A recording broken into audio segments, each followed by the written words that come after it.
Chris Lem, welcome to the Bookshelf Conversation. It's nice to be with you, Ron. So we're talking these days about 42 Today, Jackie Robinson and His Legacy, edited by Michael G. Long, in which your contribution is The White Media Missed It. Your previous book was about how the white media missed segregation, how they underreported it. So this is a very apt chapter for this book, which is a little different than a lot of the books about Jackie Robinson, which tend to be uplifting is not the right word, but a little brighter, shall we say? Because these are a lot of essays about how horrible things were from a bunch of different sources on a bunch of different levels. Now, you chose to write about the media. So let's start with that. What is your interest in the media? Well, I'm a journalism professor. I have a PhD in journalism, and I used to work as a journalist. So that's how I'm coming to this story. But it began, I knew very little about Jackie Robinson until 1993, and I thought I knew everything about baseball. And I interviewed a fellow named Billy Rowe, and Billy Rowe had been with Wendell Smith when Jackie Robinson I got to Daytona Beach after his 42-hour trip from California to begin spring training in March 1946, and Robinson had been through hell on his long trip across the country. He and Rachel had been denied, had been bumped off planes because they were black. They'd been denied going to a restaurant. They'd been denied staying at a hotel. They'd been sent to the back of the bus. And so they get off the bus, and Robinson is just 200 pounds of just pure fury. And I interviewed Billy Rowe, and Billy Rowe told me what it was like with Robinson, how he and Wendell Smith stayed up much in the night just listening to, Jackie unload on them on this horrible trip he had been through. So that's kind of how I got started. That was kind of the beginning of a love affair with Jackie Robinson and this story that's now gone on for almost 30 years. And so I took my interest in journalism and my interest in how white journalists missed on purpose much of the civil rights story, and then I honed in on baseball.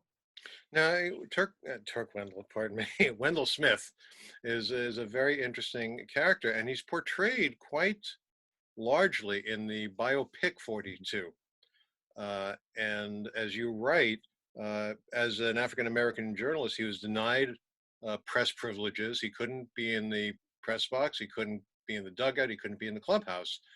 Uh, why do you think he was picked out of all the African American journalists? Why was he picked to be Robinson's chaperone?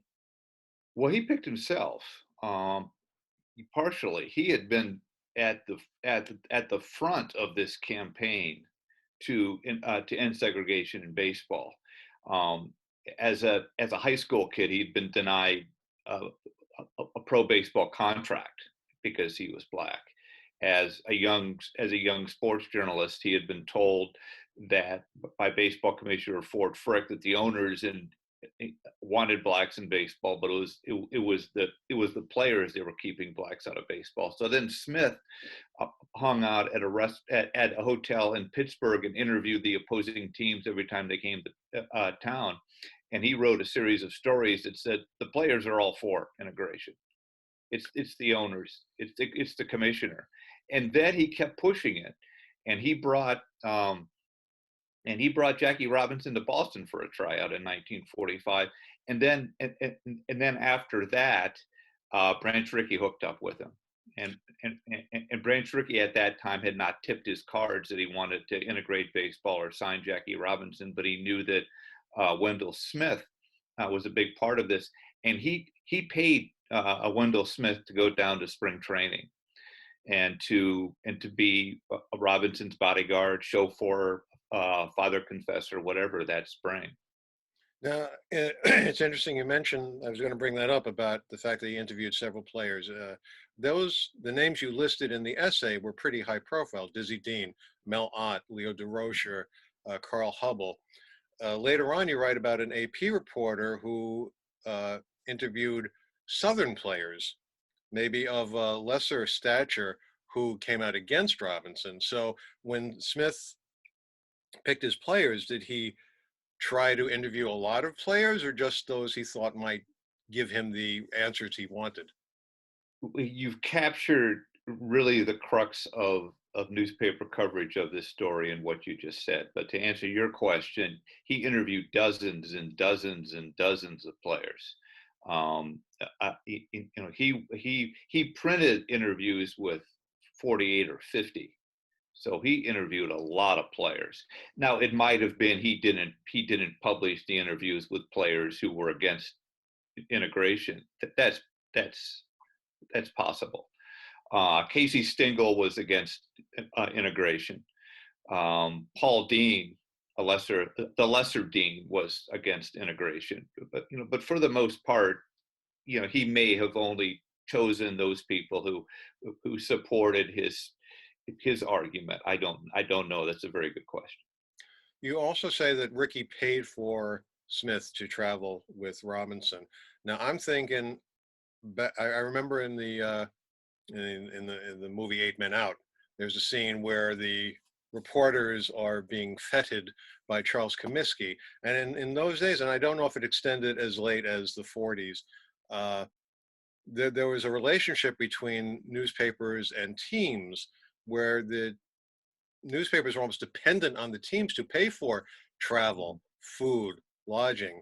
Uh, was that still the case then? And because of, if it was that relationship with between baseball and the newspapers a reason why they didn't report about Robinson more because didn't want to rock the boat in that regard? Well, that may be true, and it still exists. There's still a symbiotic relationship between teams and sports writers because no sports writer really wants to tick off the team, or make a player angry or what have you, or he gets closed off. So there still exists that relationship. But going back to your question, which is a really good one, I interviewed Shirley Povich and asked him about that, and his answer was, well, uh, he says the sports writers were no different than the owners, is that they wanted segregation.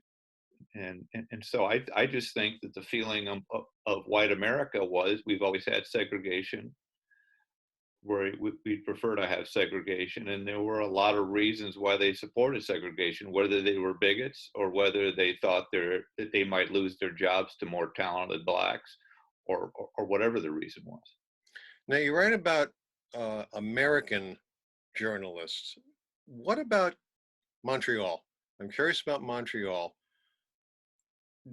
because baseball had a long history in Montreal, but it still wasn't a big sport there as hockey might have been. How do you know how Robinson was written about by the Montreal press?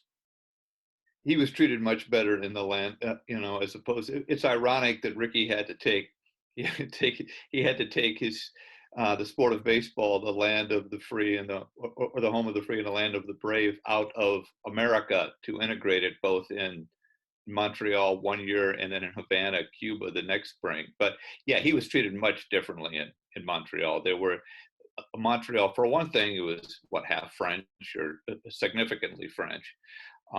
It was not a country or a city that was burdened by the racial issue as it was in much of America.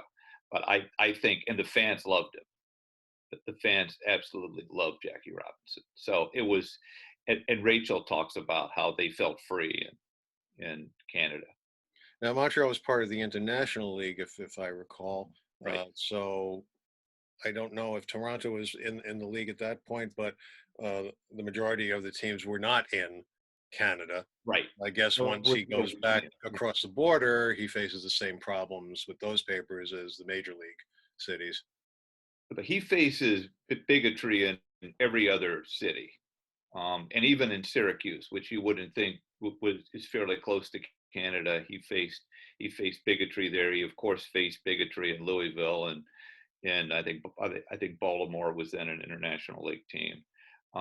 In the more southern cities, but he even faced it in Syracuse. There's a real scary incident where the fans waited after the game, yelling racial epithets into the dressing room of the Montreal team.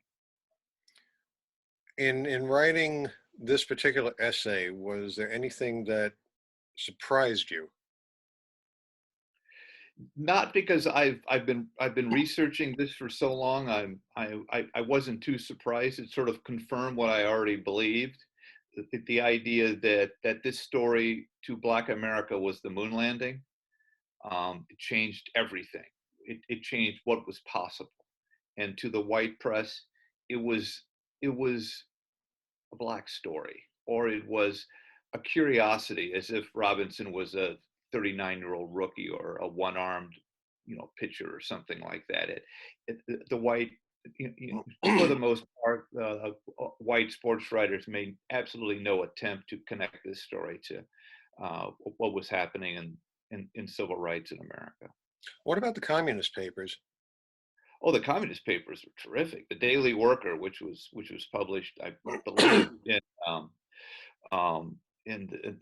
what area? The Greenwich Village area, I think, of New York. And it was a daily. It was an 8-page daily that came out.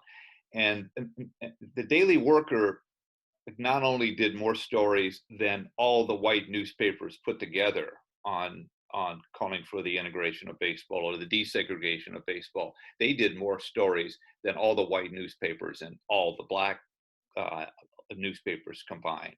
They did a phenomenal. If you really want to know the story of in the decades leading up to the signing of Jackie Robinson, yes, you could look at the Pittsburgh Courier, you can look at the Chicago Defender or the Baltimore Afro-American, but I would urge you to look at the Daily Worker, because this was a story that not only did they get involved with, they organized pickets, they sent petitions with perhaps millions of names on it. The Kennesaw Mountain Land is demanding that baseball sign Blacks.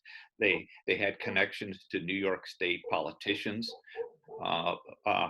who introduced legislation, demanding racial equality, and had people on the New York City Council demanding that the New York teams sign Black players. It was the contributions from the Daily Worker cannot be overestimated.